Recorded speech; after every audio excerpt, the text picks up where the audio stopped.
Hi, I'm Dr. Ken Adams, and I'm happy to be hosting this segment of Matters of the Heart. This is sponsored by Pentucket Medical Associates and Haverhill Community TV. And today I have the pleasure of speaking with Dr. Srivastava, and his topic that he would like to address today is syncope, which is the medical term for fainting spells. Great, thank you. So I wanted to talk about fainting because it is one of the more common complaints that I'm presented with in the office. Numerous people, regardless of their age, young, older, will come in with a complaint of passing out or fainting at some point. And there are so many different causes of the passing out. And what I really want to focus in on is the type where people will pass out suddenly, lose consciousness, regain their consciousness, and feel okay after the fact. We're trying to figure out what that is, and that's what the definition of syncope is that. And it's essentially caused by sudden diminished blood flow to the brain, which causes you to pass out, but then there are various causes for that. And like I started off by saying, it is a very common problem, as I'm sure you know from your office practice as well. Approximately 1/3 of the population will have an episode at some point in their life, which is quite a few people. And it ultimately, as a result, accounts for a fair amount of the ER visits we have. Anywhere up to 5% of all emergency room visits are because of a passing out episode. And subsequently, almost 1% of all the hospitalizations are a result of a passing out episode. So it's something important to talk about. Obviously, people can get hurt with this, and that occurs up to 1/3 of the time in a passing out episode. It's a very costly thing to the healthcare system as a result of these emergency room visits, hospitalizations, and tests that are subsequently done to evaluate this. There's statistics out there that quote the average cost for this evaluation per patient to about $4,000 or $5,000 to figure out what's going on. So that's not insignificant, certainly. I always found this to be a very scary problem for patients. One of the things that makes patients really frightened is if they get very short of breath and they can't breathe properly, or if they pass out. Right. So what kind of patients will usually have one of these syncopal events? Right. So as I first mentioned, 1/3 of the population will have it at some point. So that's a lot of people, obviously. And generally speaking, there's no difference. Men and women are equally susceptible. Different races are all equally susceptible. But the risk for this certainly increases as we get older, and there's a marked increase as one hits 70 or above. Those who have underlying heart problems, whether it be a history of heart attacks, stroke, heart failure, heart valve problems, those folks are certainly more predisposed to passing out. And additionally, when they do pass out, it's often a more serious issue in those who have underlying problems. Many cases of passing out, as we'll talk about, I'm sure, are benign or fine, not dangerous. They're a nuisance, certainly, but not dangerous. And often, unfortunately, many of these episodes go unexplained, despite our best efforts, as I'm sure many of the viewers can attest to, certainly. Yeah, it's really one of the more challenging problems because so many times we can't figure out exactly what happened. I mean, sometimes we can rule out some of the more serious things, right, but we can't always figure out exactly what happened. But I know you wanted to talk about some of the more common causes of this problem. Yeah, absolutely. There are so many different causes of passing out, and I think one way of approaching it would certainly be to divide them up into those related to the heart and those not related to the heart. So we'll start out, since we're both cardiologists, we can start off with the heart. And the heart has an electrical system within it that tells it when to beat, essentially, and how to beat, and how quickly to beat or how slowly to beat. And that, or problems with that electrical system, can often be a very common cause of passing out. The heart can go very slowly, for example. And so within this electrical system, there are like wires. You can think of them as wiring of the heart. As we get older, that wiring can become it can become calcified, thickened, degenerate a little bit, and just slow down. And that's a cause of the heart slowing down, certainly.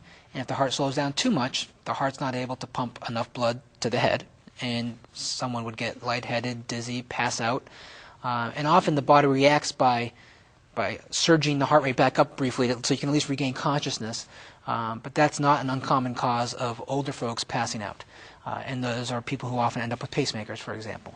Can you give our audience just a little more of a feeling of what that electrical system in the heart is like, a little bit more of the structure? Sure, absolutely. There's the upper chambers of the heart and lower chambers of the heart. The upper chambers are known as the atria, or atrium, and the lower chambers are the ventricles. And there's a little spot of tissue, specialized electrical tissue at the top of all this, and the name of it is the sinus node, and this generates the electrical impulse to tell the lower parts of the heart when to beat. It travels down, halfway down the heart, it hits another one of these special spots of tissue called the AV node, and then that sends the message down to the rest of the heart. So anywhere along this whole electrical system, these wires, you can have problems where things can slow down, become blocked. One common place is that AV node right in the middle. It's a very important, it's like a way station. It gets all these messages from above and it distributes it to the rest of the heart. And as we get older, certainly that can become diseased and slow down and thus cause what we call heart block and subsequently to people passing out. But also we, as physicians, often give patients medicines that can affect that as well. Some of the more commonly prescribed ones are a class of medication called beta blockers. So some of the names are atenolol, metoprolol, toprol, Lopressor, carvedilol, or Coreg. Those are some of the more commonly prescribed ones that I'm sure many viewers have heard of or are on. And this is a commonly prescribed blood pressure medicine. It's a medicine that's commonly used for people who've had heart attacks or congestive heart failure. And one of the things it does is slows the heart rate down. But in some folks who might be susceptible to this, it could slow things down too much and affect that AV node and block as well. Other medicines that can do that, something that are known as calcium channel blockers. So some of the common names of that are Cardizem, Diltiazem, or Cardia, Verapamil. Those are some of the commonly, and similar use for those medicines. Common blood pressure medicines, they're used for certain heart conditions as well. Another one is called digoxin or digitalis or Lanoxin. It's been around forever, but does the same thing. It's something that we often use in people with heart failure or who've had another problem called atrial fibrillation, irregular heartbeats. So those can do that as well. Other causes of these slow heart rhythms, for example, if someone's in the throes of a heart attack, there are certain types of heart attacks that the blood supply to this electrical system is diminished, and that could cause you to slow down and subsequently pass out. So that's something certainly. We talked about the AV node. That's the middle one that serves as the way station, so to speak. The upper one, the sinus node, which really starts the whole thing, generating the impulse, that can become diseased as well. There's a syndrome called sick sinus syndrome, where it doesn't work as well and can't generate a good heart rate, and that can subsequently lead to people passing out as well. Now, you and I help each other in the hospital and see each other's patients, and without giving away too many details, we just had a couple patients in the hospital that had slow heart rates, and they were on. I think both those patients were on a couple different medicines, and there were a lot of slowed their heart down. There were a lot of confounding factors in some of these folks. They were sick with other things, and were on certain medications that may have perhaps even built up in their system as a result of some of their other sicknesses, and they came in with dizziness, lightheadedness, passing out, and with withdrawing those medications, things resolved, and so that was great. But absolutely, it's something we see all the time in the hospital. There's probably several times per week I'm seeing people with that in the hospital.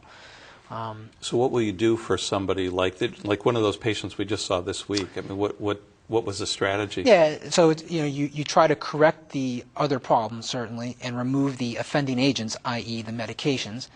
Should the problem not resolve despite those measures, then that may be a time where someone needs a pacemaker. And a pacemaker, for the viewers, it's an implantable device, as you know, obviously, with wires that go to the heart.